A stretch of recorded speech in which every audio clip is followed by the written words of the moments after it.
Cashflow Diary Podcast, episode 297. Welcome to yet another exciting episode of the Cashflow Diary Podcast, the podcast that teaches you insider tips, tactics, and strategies for creating leverage streams of cash flow into your life. Learn from top-performing entrepreneurs, business owners, investors, and thought leaders from across the globe as they share their secrets to success. Like what you learn on this and other Cashflow Diary podcast episodes? Go to learninvestingnow.com and sign up to receive powerful tips and information that will help you succeed as an entrepreneur and investor.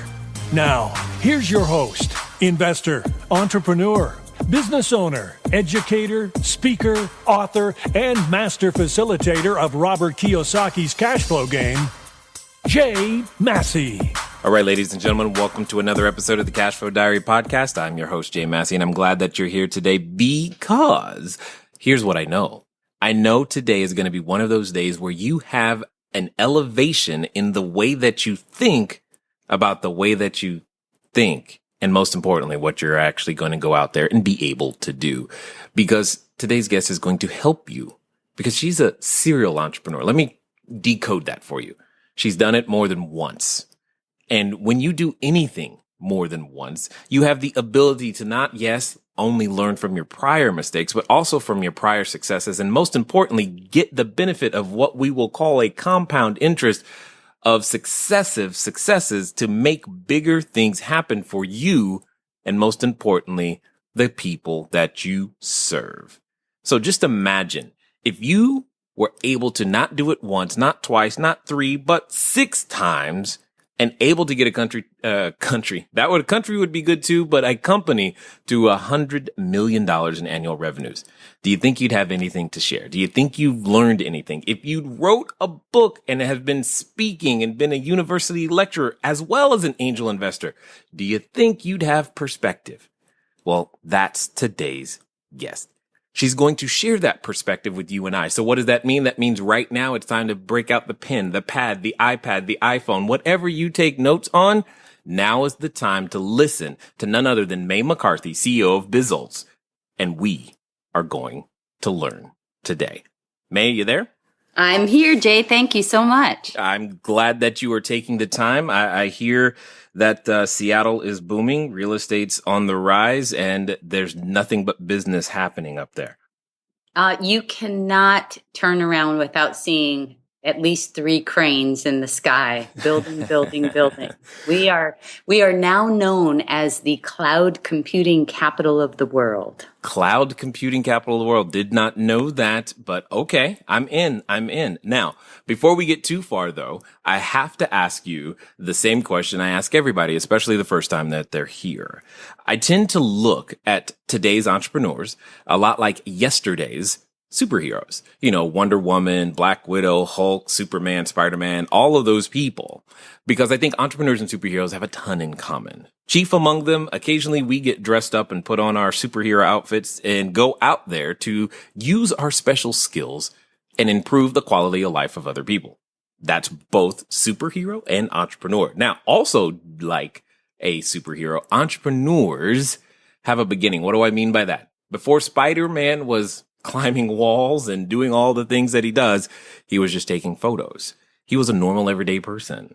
So what I want to know, what we would like to uncover is before the 6 companies, before the book, before becoming an angel investor, before doing all the things that you currently do over at Bizults, who is May McCarthy? Oh, wow. Gosh, that's a great question. So my background is I'm the last of 10 kids. Oh, my. And I was born and raised in Hawaii, and we had this giant old, beach house that my dad, who was a surgeon, and my mom, who was a nurse, moved into when they took 7 of their kids from the Midwest to Hawaii in 1959. Wow. Yeah, and then they had 3 more kids, and I'm the last one. And what I noticed was that although my dad was a surgeon, they taught us some really interesting lessons. My dad would would give away health care to people that couldn't afford it, but he would look them in the eye and say, you know what? You might not have money for this, but you are incredibly valuable. And so someday you're going to think of some sort of value exchange that you can have with me. But right now, we have to take care of you and make sure you're well. So people that could afford to pay him with money, these certificates that we have, did that. And they paid very, very dearly because he was exceptional. But those that couldn't, he wanted them to know that they were valuable and would come up with some sort of exchange later. And at the end of the year, he always marveled to all of his kids. And he said, I've received more than I would have had I just only received money. Mm-hmm, mm-hmm. And he would point that out to us. The other thing is anytime we would ask for money, whether it was from my parents or, each other, something had to be exchanged of value. We either had to wash Dad's car, we had to trim the hedges, we had to, take the dogs out and wash them. I mean, we had to do something to exchange value. And if we could figure that out, we would do very, very well in business. So out of his 10 children, 8 of us are all entrepreneurs. Oh, my goodness. I'm so excited right now. So, okay, May, you don't know this, but one of the things that I've often said to my kids, and my oldest is tired of hearing it, is every time they ask me for money, all of them, the exact response is, to Dad, can I have, is always yes, you can. All you have to do is develop a product or service and learn to sell it. And I'm just so encouraged right now to hear that I'm not the only dad who's thinking that way. And 8 of you. I think that's impressive. Yeah. 8 of you. Yeah, it's really interesting. I started my first one that are not counted in the 6 that I've had previously as an adult. But I started my first one at age 6. Of course. Because the other thing that we were taught was when you're doing a value exchange, yes, you can always look for an opportunity to solve a problem, to create a convenience. And I remember remarking to my mother that out in front of our house was a private beach. So it wasn't a beach park with facilities or concessions or anything. Mm-hmm. And I remember remarking that some of those days were really, really hot. And we should have something available for those people on the beach in front of our house to, drink or cool them off. And she said, well, do you want to create a value exchange? Do you want to create a business? And I thought, well, okay. So she helped me create my first business at 6. And what we did was we got these big things of that sugary syrup punch, and we mixed it with water, and we froze these little like Dixie cups, a little bit bigger than Dixie cup sized cups, and we froze them and called them ice cups. Okay. And so people could come up to our house and buy 2 for a quarter, 1 for 15 cents. And it didn't matter, if I was there all the time. Everyone in my family learned how to sell these these ice cups. And it got so big that I had to buy an extra big freezer. And one thing I learned that was incredibly valuable was the idea of shrinkage. Because my brothers and their friends wouldn't pay for theirs. So we had inventory that would disappear. Disappear, no doubt. Those are great lessons. If you can find if a problem that needs a solution and you come up with a great solution or a convenience, that's a great business. Well, you just said something that I don't think we've ever talked about here, because I'm often remarking and talking about how entrepreneurs solve problems, but you also took the other end of creating a convenience, which it's a different way of looking at the same coin, in my opinion. But I would like you to expand more on this concept of creating a convenience more, if for no other reason than we typically don't talk about it. Well, let's use one of the greatest convenience tools in the world, and that's the iPhone. You got that right. So I've had computers. I mean, I remember my first computer looking kind of like one of those portable sewing machines. Maybe it was a long time ago. And I also remember my first cell phone, which had a cord and it was attached to a bag. It was this Wow. huge, huge thing. And then I was so excited because there was a handheld brick, that I could carry. And these we have had cell phones and computers for quite a long time. Mm-hmm.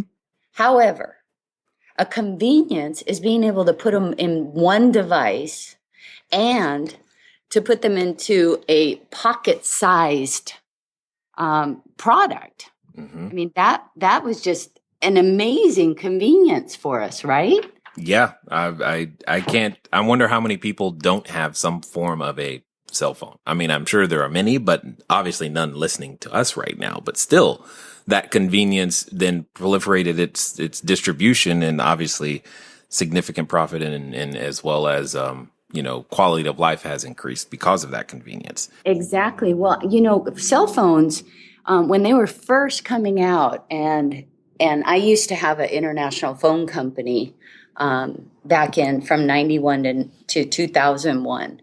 And I traveled an awful lot to different countries. And what I found in places like Thailand and the Middle East and whatnot is that it was a whole lot less expensive to just put up a cell phone tower than to actually string telephone lines. So in many of those countries, a significant greater percentage of the population ended up having cell phones than actual landlines in their homes. Interesting. Did not know that. Did not know that. Now, did I hear you say you had a telephone company? Is that part of the six too? It was, yeah. Okay. I'm just like, when did we get into part of the six? I wasn't quite sure.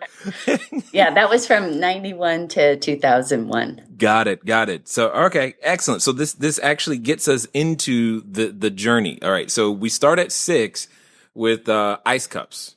Right. Yeah, and then I recognized, wow, that's pretty good. I could do some more. And my brothers, all 6 of them used to play Little League baseball and different kinds of sports. And we played at fields, public fields that didn't have any concessions. So I got one of those little radio flyer red trailers, those little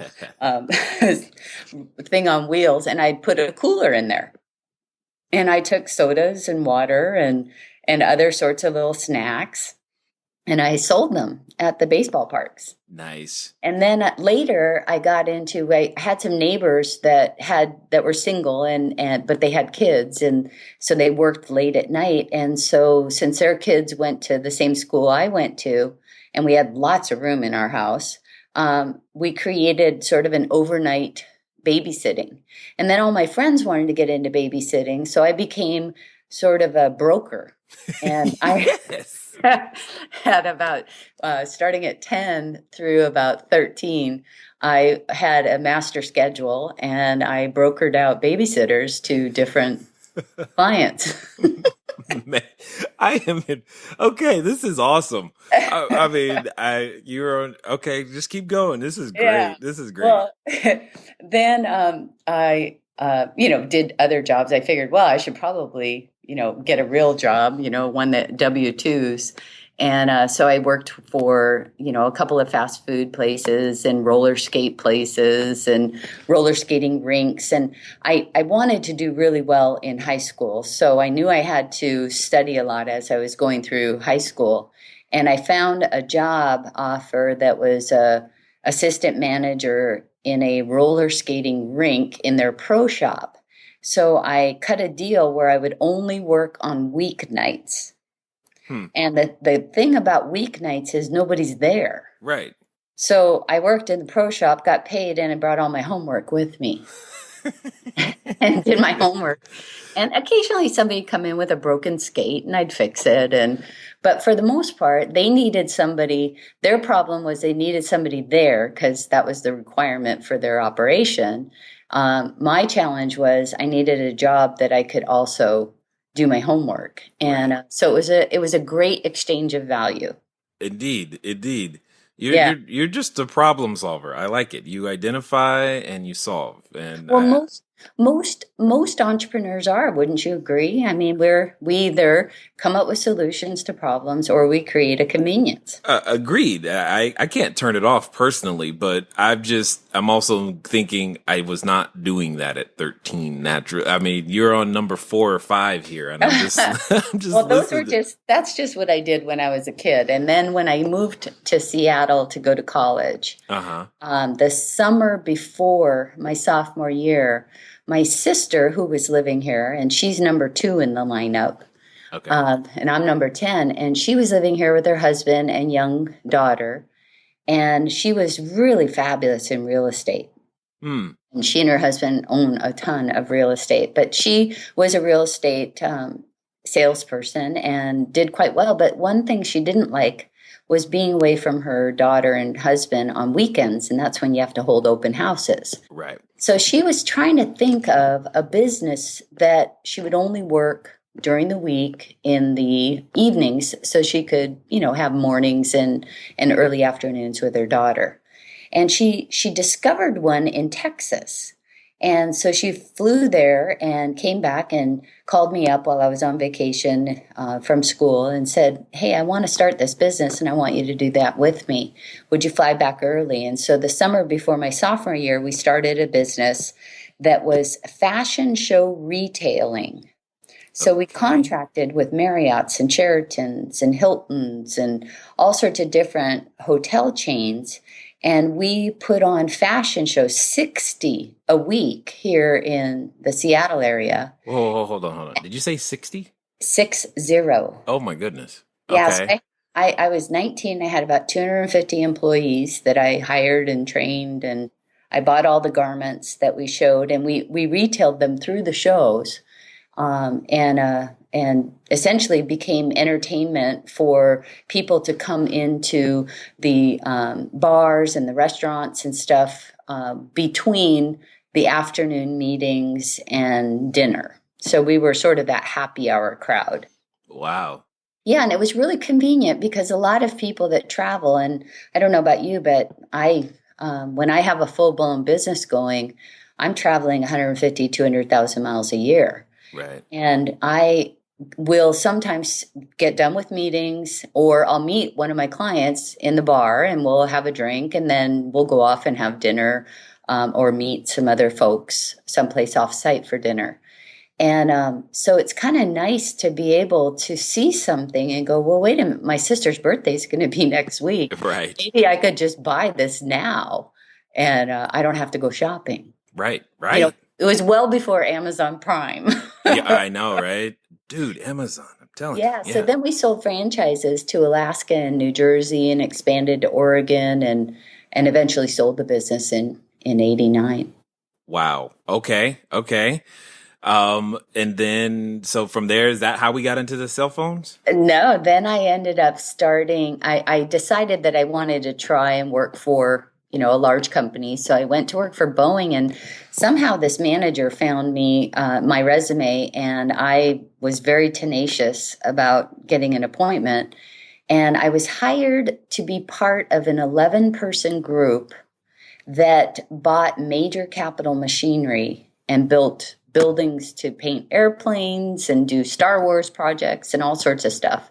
Okay. And we, every buyer at Boeing strives to be in this group because they spend the most money.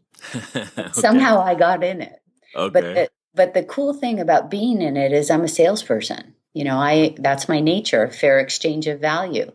And so I was able to use that skill to really identify ways to get better deals for Boeing, and ended up saving them millions and millions of dollars during the time that I was there. But as most entrepreneurs will tell you, we get bored with routine. Right.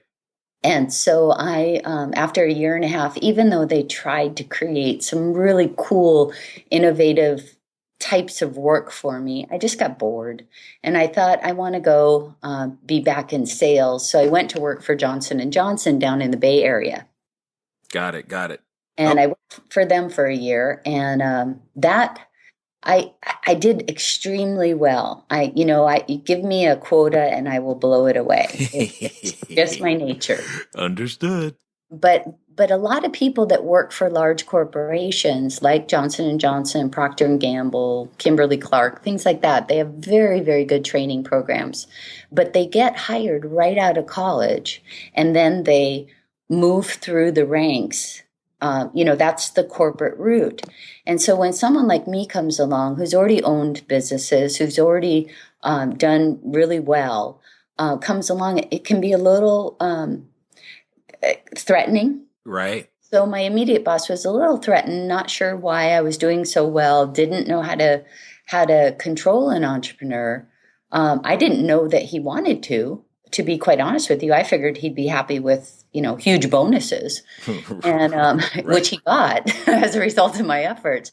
But I knew I was making his life miserable. So I decided I really needed to go back into business. So I left and started my first of 3 telecom businesses. Okay. All right. May, I got a question here, because I'm trying to understand what inspired you to leave the business world in the first place and go to Boeing and Johnson & Johnson, because you were already doing so many other things, or had done so many other things that were working. What did you see as a benefit at the time to even go down that route? Well, I don't know if you've ever worked with family before. Yeah. But I worked, first of all, all my businesses before I was an adult, my family knew about and thought I was just wonderful and complimented me on it. But all of us were really good. All of us kids were really good at stuff. And it's our nature to go ahead and tell everybody you're doing a good job, right? I see. And so I worked with my sister, and then my mother, she was a widow, and we thought it would be nicer if she lived up here with us instead of Hawaii. So we put her to work. And even though you're being told by your family and your business partner, you're doing a good job, you kind of want some outside validation. Got it. And so that's the only reason I took a chance on Boeing and Johnson & Johnson, was to get outside validation, which I got. But I also realized something really important about myself, and that is that I solve problems and create conveniences and exchange value much faster, much, much faster than a large corporation can. Oh, man. Yes. Yes, I'm sure we both have stories of the frustration of working inside of corporations and going, but if you did it this way. Exactly. Which is why we ended up doing well. I mean, if you climb up to the C-suite and that executive management team between you and, the top of the food chain, right. They love you because they want people to be like that. But that middle layer or 5 layers of management, they just want to get the next promotion. Right. They don't understand the same motivation that you and I do as being the business owner in the C-suite. Even if our C-suite is only, 5 people, sure, in our company, it's still the same process, just fewer zeros. Right. Absolutely. And I just got frustrated not being rewarded for those things and having to still deal with the constraints. And it was like, there's gotta be a better way. So, all right. So you said the first of 3 telecoms. Right. So I came back to Seattle. I put my boss out of his misery and I quit. His bosses weren't too happy about that, however, but I left and I came back to Seattle, and a friend of mine was the head of a group purchasing organization for a hospital system, all the hospitals in Washington State. So they would buy things as a group, drug contracts, and IV solutions, things like that, anything a hospital needs. And deregulation in the telephone industry was just starting to really take effect. Yeah. So he had said, we don't have a solution for telecommunications. Would you like to help us figure one out? So I started a company and became a reseller and rebiller of MCI, who was like the second player outside of AT&T, outside of Ma Bell. Right. MCI had a program that they only allowed corporate Fortune 500 companies to use, and it was called VNet. So I convinced them to allow me to use that program. And instead of having branches or divisions of a single company, I would have individual locations all in the arena of healthcare, and that I would get the master bill and I would rebill each of these locations. So they said that would be just fine. And we got it all set up. And the cost savings to the hospitals was about half. Oh, wow. This was when you used to actually have to pay for a long distance call, and it could be about 25 cents a minute. Oh, wow. So I came in at 12 to 14 cents a minute. And all you had to do was sign a piece of paper, and you would not notice any change at all. Nice. Because the local phone company, instead of sending the call to AT&T, would now send it to MCI. So it was completely transparent for you. Yeah. Now, my deal was that I had to pay MCI in 45 days. So I got every CFO of every healthcare organization that I worked with, and I had hundreds and hundreds of them all over the country. And in addition to saving them money, I would ask for their commitment in agreeing to pay me in 7 days. I knew that was coming. I was like, how soon is she going to get them to pay? I was like, I knew that was coming. Right. And so they all agreed, and I had a stiff penalty if they didn't, but they all agreed that the savings, many hospitals were spending, $20,000, $30,000, $40,000 a month on long distance service. And now we can cut it in half. It was worth paying quickly. You got it. Yeah, it makes sense. But here's the cool part. So I saved them all that money, but every month got 31% commission on the total bill. Yeah. It was sweet. Yeah, no doubt. No doubt. I got it. I get it. No, okay. All right. I think we have established that you know your stuff. And you might now qualify for the most interesting person I've talked to. Well, that's not even the coolest businesses. Right. Those are just the starters. That's what I'm like, I feel like we're just getting this out, but I want to get to a few more things. And clearly we're going to have you back to finish this story. But what I really want to know then, okay, cause you've been in the trenches across the world. You've seen various different things. My question is, I know somebody is thinking this. Okay, May has done all these great things, and she's done so many of them. She started at 6. I didn't have that, but why is it that what do I need to do to become like May? Why am I having so much trouble? What did I do? What can I do? Who do I need to be in order to become that successful entrepreneur? From your perspective, how would you answer that question? Okay, now it's important to hear other people's perspectives. And I know you guys know that. That's why you listen, which is great and wonderful. But it's also just as important to have your own. What do I mean by this? I mean, I'm asking you, what would be your definition of successful? It's always good to have a definition. Even if you're not sure if it's the quote unquote right one, it's yours, and that's what's important. You have to start somewhere. You might as well start with that. Now, let's go find out what her definition is. Well, the first thing you need, when I go into classrooms and I'm talking to young entrepreneurs or MBA students that are getting a degree in entrepreneurship, one of the things that I tell them is that, there are characteristics of an entrepreneur.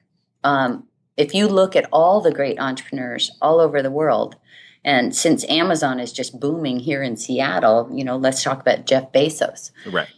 He did the same thing I did for a couple of my businesses. You start in a garage, you start in an extra bedroom, a hallway in your house. I mean, you're a risk taker. You take risks. Right. You mortgage your business, your homes. You borrow money. I can remember I can't even count the number of times in early startups where I've had to put payroll on my credit card when I'm not even getting a paycheck. Right. So you have to be a risk taker. You have to understand that idea of a fair exchange of value. You have to understand that and know. Now, money itself are just little certificates that represent value, but there has to be a fair exchange of value. You have to be able to very, very authentically know that what you're giving as a service, as a solution, as a product, as a convenience has a value.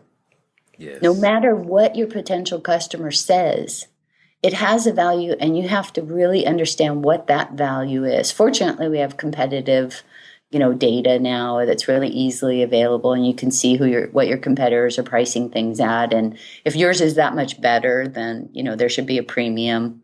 But you do need to understand that idea, that premise, and really believe that there is a fair exchange of value. You also have to have vision. Oh my gosh.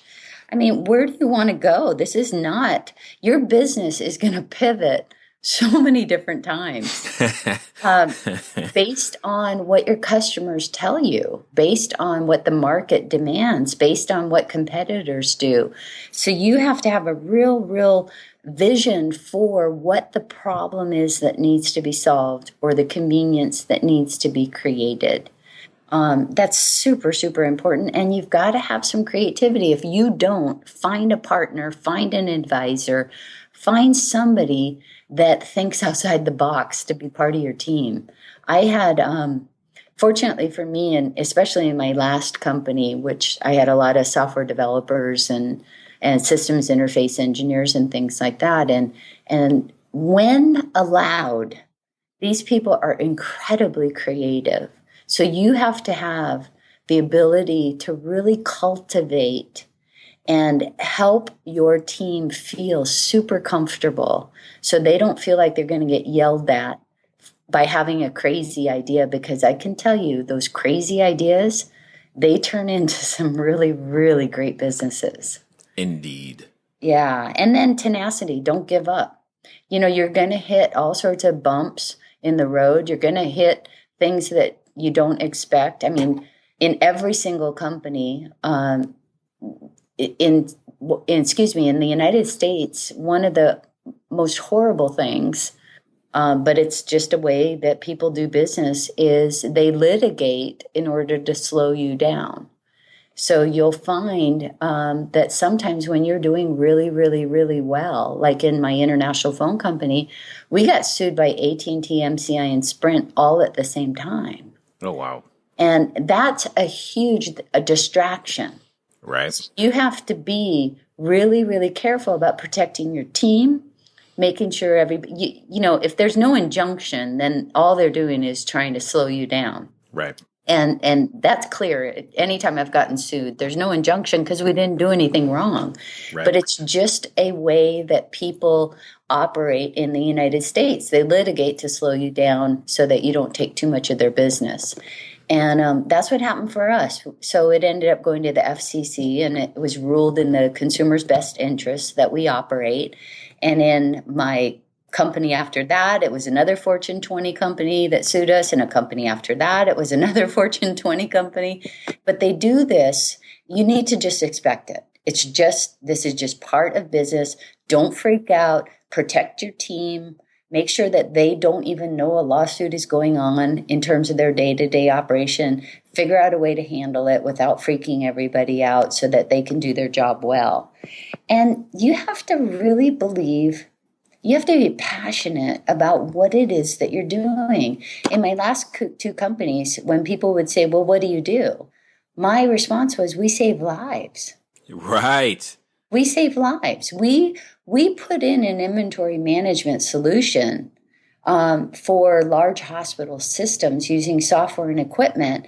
And we also made sure that barcodes were applied to every single medication that was distributed throughout the hospital system.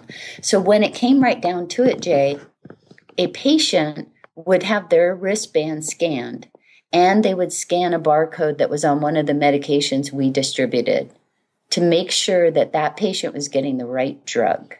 That was you? We save lives. I've been in the hospital for many various reasons and lots of medical complications with my wife and pregnancies, etc. And I remember watching that process. I never really knew what they were doing. I didn't really care. I just cared that she was getting the right something. And now I know a person who was a part of that process. Yeah, So there's lots of components that make up that solution, but it all starts with making sure that the drug has a barcode, and that's one of the things that we made sure happened. That's awesome. And I love how you elevated past the, tactical day to day of this is what we do, cause and that's how I think about real estate in a very completely different way. We don't really do real estate. We provide jobs. We provide housing. We help mothers and daughters and husbands, go out there to provide a stable, home environment. And we teach others to do the exact same thing. And I get excited about those things. So I completely hear you 100%. One of the things that I want to pick out, though, from something you just said that I hope everybody picked up, because I know specifically a lot of the real estate people, they are often coming to me and scared. They're like, Jay, I want to do this, but I don't want to get sued. Or Jay, I want to do this, and this is how I think it's going to go. What if that's not right? Can you talk to us a little bit about your experience with I just believe very strongly there's a certain point where you just got to be ready for the stuff that you don't know is coming. And it doesn't mean the end. It just means it's got to change into something else. Talk to us a little bit more about your experience through those types of things. Well, first of all, you never ever plan to be sued, and you never plan to have a regulation or something come up that is going to require you to pivot or die. All right, so you don't plan for those kinds of things in advance. They usually show up unexpectedly. Right.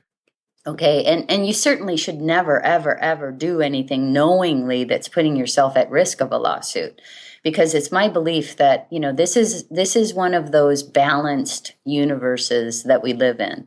And whatever you give out, you're going to get some form of back. So if you knowingly give out, you're trying to take advantage of somebody in an unlawful or unethical way, or if you're doing something that you would not want to have done to you, be careful, because this universe does balance itself, and that you may find that same amount of money, that same amount of time, that same amount of talent is taken away from you when you least expect it. So that's the first thing, make sure you're operating in integrity.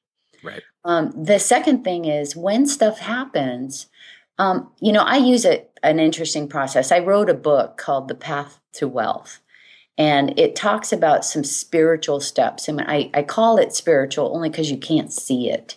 And it relies heavily on something that Bill Gates, Steve Jobs, Oprah Winfrey, Thomas Edison, Steven Spielberg, and countless numbers of really successful people say they rely on for success, and that is intuition.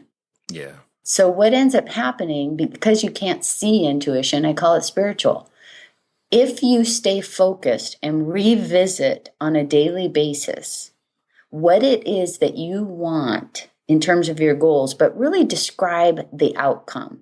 I'm so grateful that our company is now realizing a minimum of X number of millions of dollars in sales this year and we're growing to serve, X number of clients this year. And that we are doing this satisfyingly and fulfilling, and that all related to our business are being rewarded by our being in existence. If you stay focused on the outcome of what you want with gratitude, what ends up happening is these intuitive messages sort of show up that sometimes don't make any sense, but they're giving you direction to take steps along a path to make those statements true. And the easiest way to describe that, Jay, is when you think about the last time you bought a car. Most people that go through this process of buying a car will analyze different models. They'll maybe go look at them. They'll read about them. They'll test drive them to talk to their friends and family about cars. And they narrow it down to maybe one or two models. But they're already imagining themselves in their new car driving around. And what happens? They start noticing that car everywhere. Right.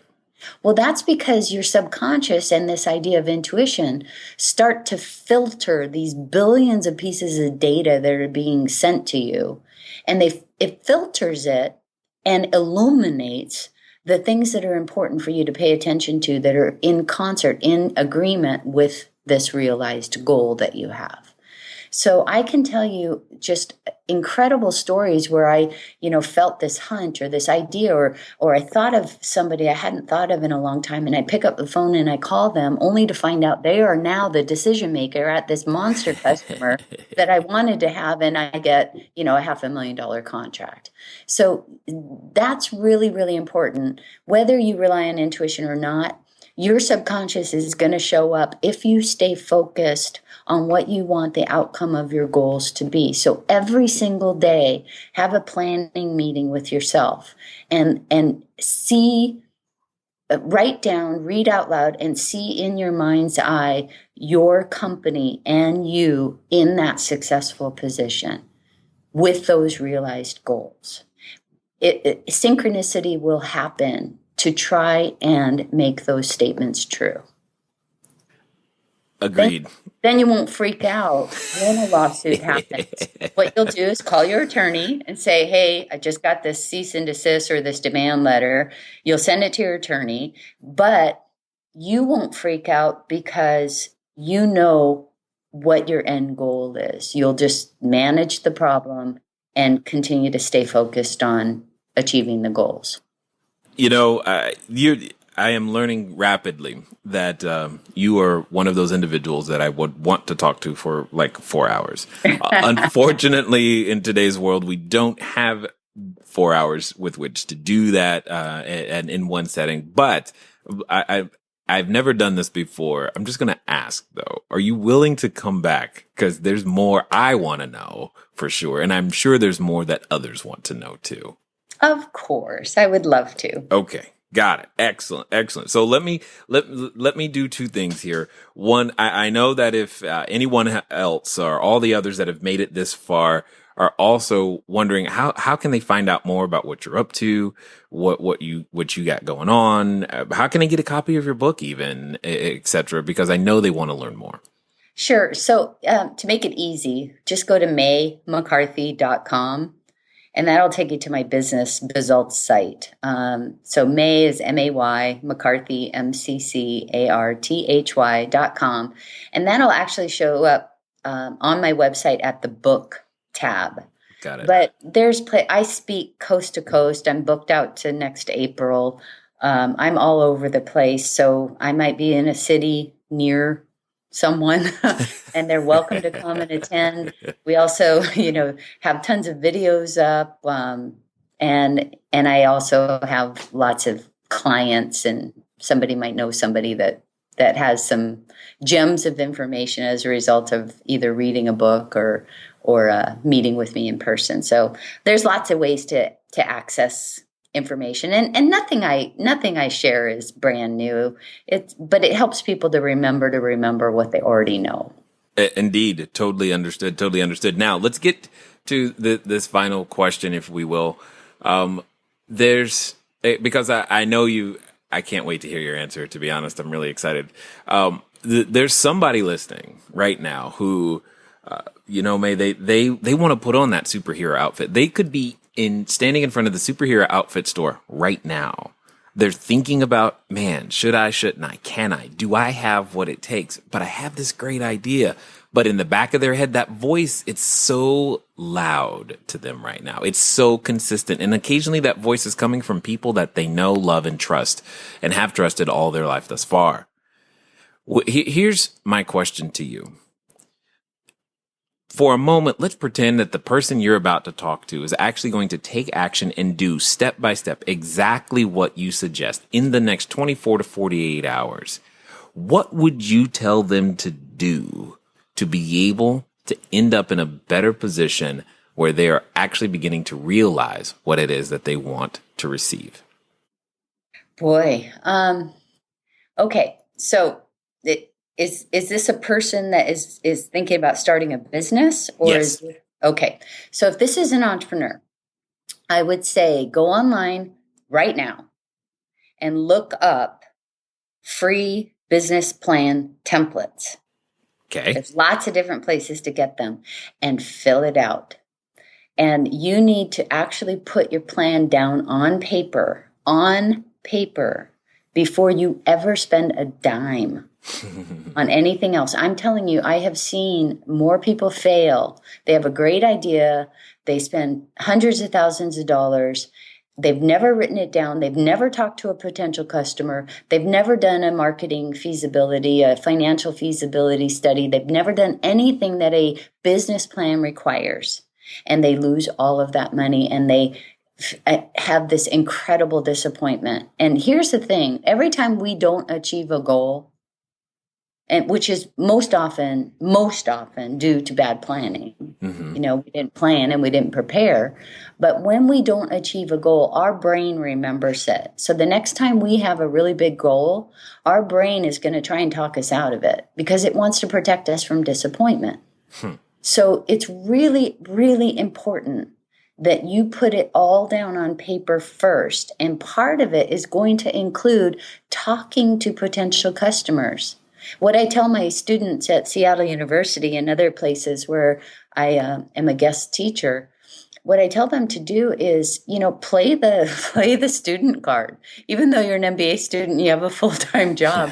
Call somebody up and say, I'm a student at Seattle U, and could I ask you a couple of questions? And then just say, here's an idea that we're thinking of. Would that be something that would be a problem solver for you? Would that be a convenience for you? Would that have some value for you? And these marketing research studies can be that simple. It could be a phone call. It could be meeting somebody for a cup of coffee. It could be gathering, a group of 20 people for, a Chinese lunch. No, it doesn't have to be very expensive. This could be really informal, but what you're getting are people that really have the value that you want them to exchange with you, right, for solution, for a convenience. You'll be able to figure that out as you write your plan. It will tell you to go get some customer survey information. That would be the thing that they should do in the next 24 hours. Nice. I love it. I love it. You're opening the feedback loop immediately, and you'll get to test. And I like it. I like how action oriented it is. And I'm excited. Like I said, I definitely want to say thank you for the time, the talent, the investment, the experience, the everything that you have shared with us here today at the Cashflow Diary. Oh, it was my pleasure, Jay. Thanks so much for having me on.